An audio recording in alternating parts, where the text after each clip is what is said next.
Welcome back, students, to Chemistry, Unit 7, Stoichiometry. Today we'll be focusing on Unit 7.2, mass-to-mass conversions, or actual stoichiometry.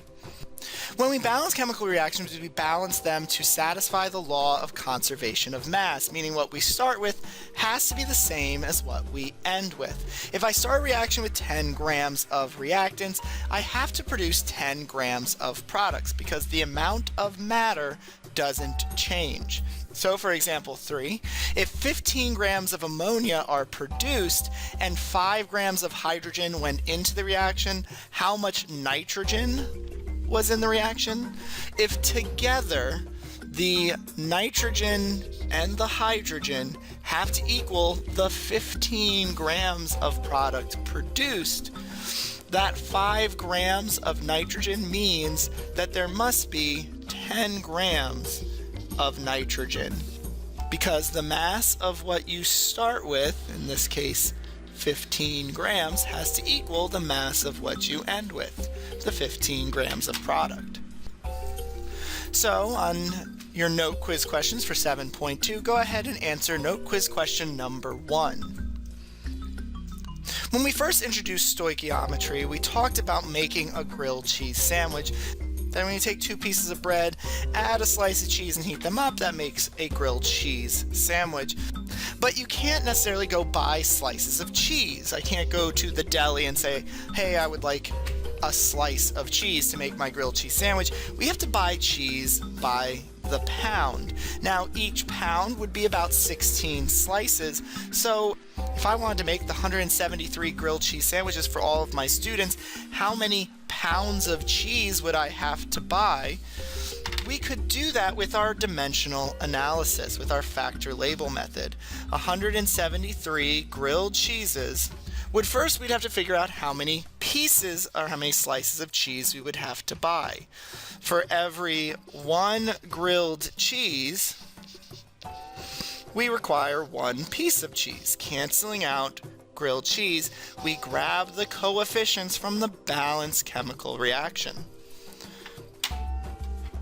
Now that we've canceled out grilled cheese, we know how many pieces of cheese we would need. We could continue our factor label method. How many slices are in 1 pound? For every 1 pound, there are 16 slices.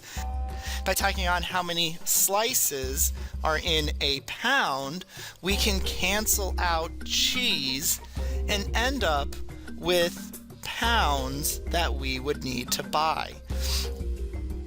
So if we multiply all the numbers on top, 173 times 1 times 1 is 173.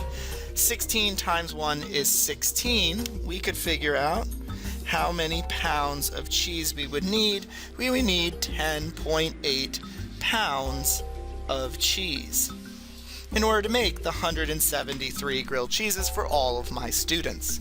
That is what we are going to do today, doing stoichiometry by converting to a mass. And rather than talk about pounds, we'll talk in terms of grams.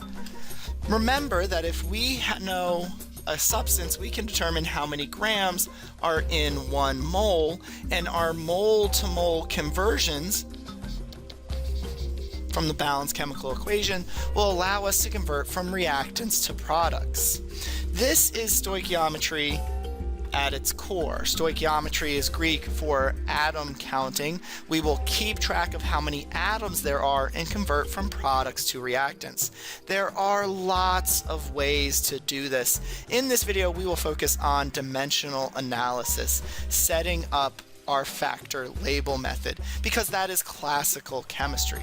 There are other methods, and given time, there may be other videos on the website that will show you how to do stoichiometry by other methods.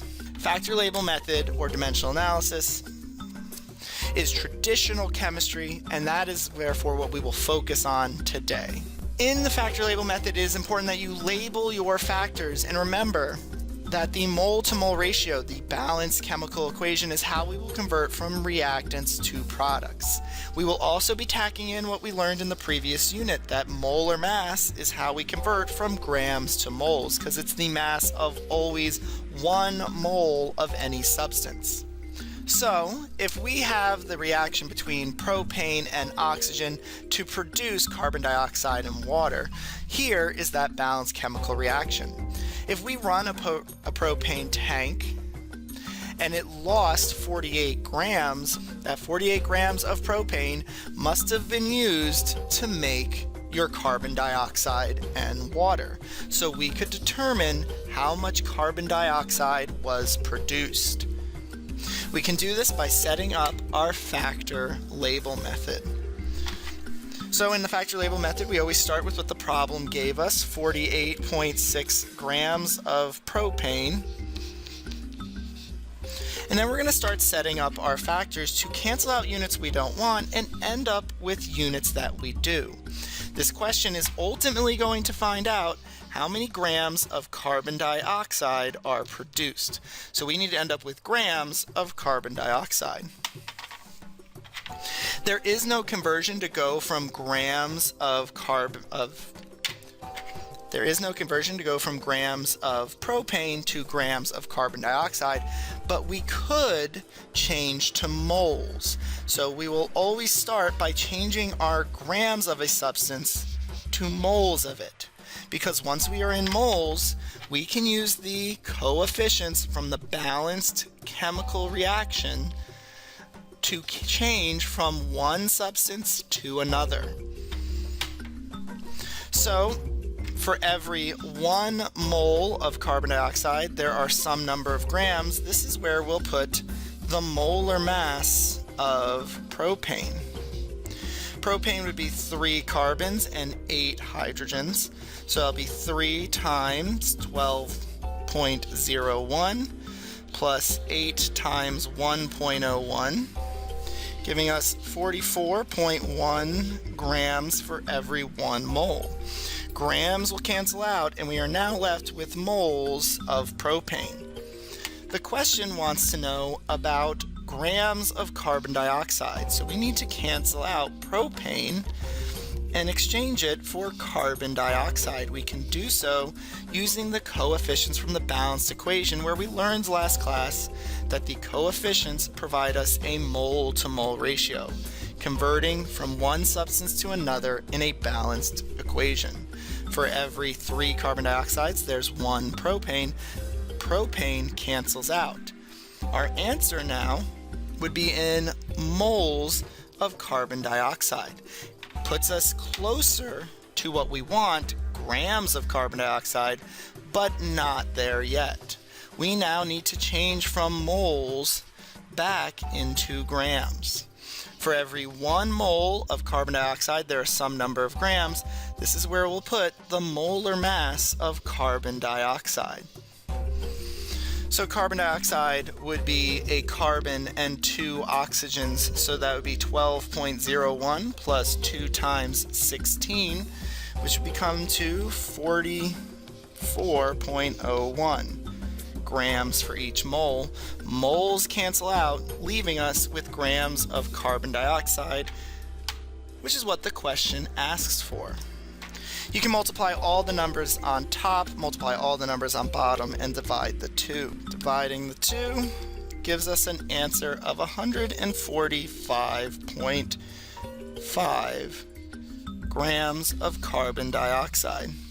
Another example, so that we can all be on the same page, is if I have 65 grams of ethane, how many grams of oxygen are necessary to combust all 65 grams?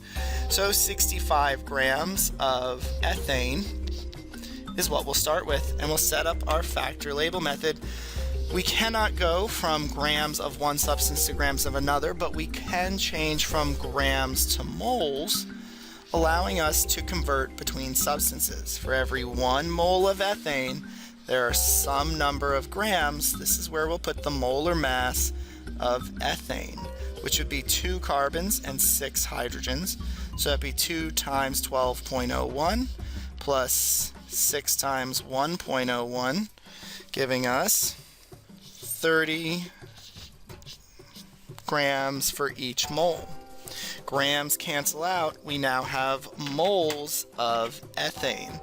However, we don't want moles of ethane. We need to figure out how many grams of oxygen are needed to go with this. So we need to get rid of ethane and figure out how many moles, how much oxygen we have. So for every 7 ethanes, there are 2 oxygens, canceling out ethane and giving us moles of oxygen. Unfortunately, the question wants to know how many grams of oxygen this is, so we need to change from moles to grams. For every 1 mole of oxygen, there are some number of grams. This is where we'll put the molar mass. This is where we'll put the molar mass of oxygen. Oxygen would be 2 oxygens, so it's 2 times 16, or 32.